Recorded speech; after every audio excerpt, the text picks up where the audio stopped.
Hey guys, so we're going to start talking a bit about the habits you should have in order to become a successful student and reach your goal.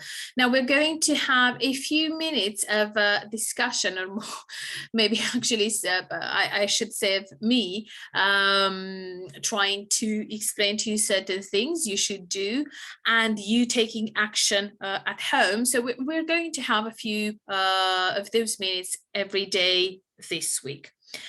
So today I'm going to talk about creating a routine. So we're going to talk about many things this week about how to get into a flow state for learning and how to surround yourself by people who are as motivated as you. But I think the first thing you should do is actually create a routine, okay? And this shouldn't only apply to studying. In order to include studying in your daily routine, you should have a daily routine. So there are certain things I'd like to discuss.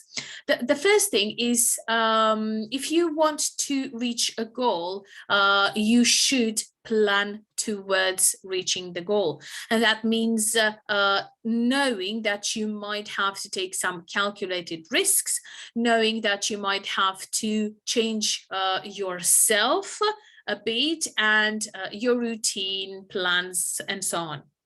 So plan is the first thing you should do. Planning in this case means think about the overall structure of your day. And then within that plan, schedule. What I mean is find a time for learning every day. And also, in order to be sure that you're going to get to do that thing like learning, try to also think about your day. When are you going to have your meals? Because it's very important to keep yourself not being hungry, because when you're hungry, your mood might change and you might not feel like learning. Maybe you have certain commitments, maybe you have work, and how are you going to schedule your studying routine, your studying time around the other things you have to do during the day? Now, you are going to receive a document we've been creating in order to help you, first of all, structure and organize your days. And you are going to have to do that for next week, because next week is going to be officially introducing our new BNS curriculum. So the first thing you should do is plan the whole day and schedule different things. Yeah, include different things like eating, taking your kids to school, picking your kids up from school, going to work, having a shower, working out a bit, and things like this. Everything needs to fit into your routine. Now, I know this might be a bit tricky, and I've realized how difficult this is with my own life. Now that my daughter has started school, everything has changed for me. And, at one point I was watching loads of videos about successful people and their daily routine, and they wake up at 5 in the morning and they go to the gym and they have this great routine. And then I realized that's not my life. I can still have a routine, but I'm a mom. In the morning, I can't wake up and run to the gym. I wake up and run to the kitchen. So each of you should actually try to figure out what your most important tasks of the day are, and then try to allow as much time as necessary to perform them, but also try and squeeze in about 30 to 1 hour of study every day from Monday to Friday. If you want to have the weekend off, I would actually recommend you to have the weekend off. Now, goal and prioritize are the next two things I'd like to discuss. Goal is you can have a major goal for the year, you can have a goal for the month, a goal for the week, a goal for the day.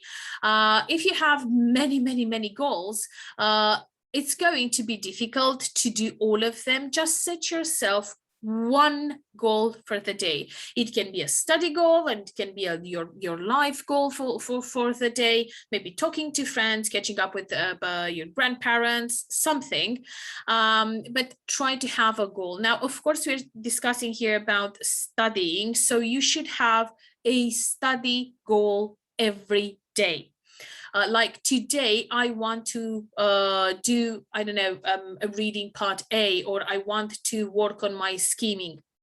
And that's my main focus of the day. If I have more time, I'm going to do more. But if I don't have time, then at least I'm going to do that one thing at a time. And prioritize is think about the importance of things. For example, for me, spending time with my little girl is the most important thing. Okay, so when she comes from school, there's a certain routine she has, and then I know I have to just put my phone aside for a bit, try not to answer any messages from students, because she's my priority. Now, during different moments of the day, I have different priorities. Like in the morning, when we start classes, my first priority is to check the emails and see if there are any problems with the system, and make sure that everyone, teachers and students and student advisor and everyone, they're ready to start their studying day. Minimize distractions. Like I've had a student who used to say, you know, I start studying, but then someone sends me a message, or they want to come up and meet, and I don't know what happens, but in the end I stop studying. So once you have your plan, you know when you study, for how long you're going to study during the day, put everything aside. Turn off your phone, turn off the TV, tell your friends, this is my studying time. I have my goal to pass this exam. Once I pass this exam, I'm going to meet up with you every day, but now I have to do this, guys. So please support me. If you're my friends and you care for me, support me and help me with this. And minimize distractions also means little things like eat a bit before you start studying, because you don't want your tummy rumbling, and you don't want to say, oh, I can't learn now because I'm very hungry. Deal with that. Okay, if you have your daily routine, your plan, then you should include the times when you eat, so you're all set for learning. Take everything away from your desk. Okay, just let the books that you need, no other papers, have a basket or something in which to put everything that you don't need for the time you learn, and then you can go through them and put them away, or whatever you want to do, but just create a study space that's just focused on that task, on your goal for the day. And trust yourself. Okay, some students say, well, I can't do that. I've tried, but I've failed. I felt like this a few weeks ago, and then I thought, well, let's see which time of the day I can actually dedicate to my studying. And I've realized, after I put my daughter to bed between 8:30 and 10:30, I have about 2 hours of doing things for work or learning or whatever I have to do. So it's not easy, and it's actually forcing myself to get out of bed and go to the computer and start to do the work. But what I've noticed after a few days of actually doing this, my motivation has increased. I trust myself more, and I actually said at one point, you know what? I can actually do it. I can actually get a bit of time every day to do what I have to do. And more than this, once you do a bit every day, you don't have to do a lot. You have to do at least one goal a day. Once you start doing that, guys, then you start solving your problems. Okay, like for now, for example, I work 10 hours more, so I get more things done. So at the end of the week, I can actually see results. I can actually see the things I worked. So I now know I can do it. I can find the time. And at the end of the week, I actually see, oh yeah, I did it. Now, I also tell students that if you have time to spend on Facebook, you probably have time to learn, okay? Maybe just for 10 minutes, but you do have time to do something for your studies. Now, give yourselves time when you find some problems, you encounter problems, you don't know how to solve certain things. Before actually reaching out for help, trust yourselves and try to find the solution. You can Google, you can go on YouTube. There are plenty of things you can do by yourself. And when you try to solve the problem yourself and you actually do it at the end, you are going to feel really good about yourself, and you're going to actually say, I can do this.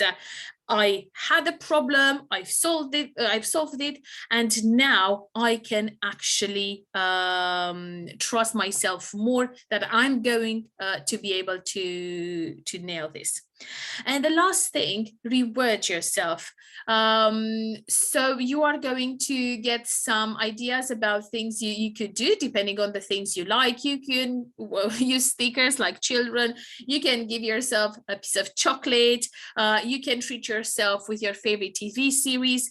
But these are only rewards for the work you put in, okay? Don't reward yourself for just being lazy the whole week. Reward yourself, and the reward is going to be much more meaningful if you actually do the work, okay? So this has been habit number 1. And we are going to support you in creating your routine. You'll actually have this as homework in a separate document, and we are going to check how you've managed to plan, schedule, goal, prioritize, minimize distractions, trust yourself. First, try to solve the problem by yourself, and then seek help and reward yourself in the end for a whole week, so that you can see you too can do it. Okay, so I'll see you tomorrow with habit number 2.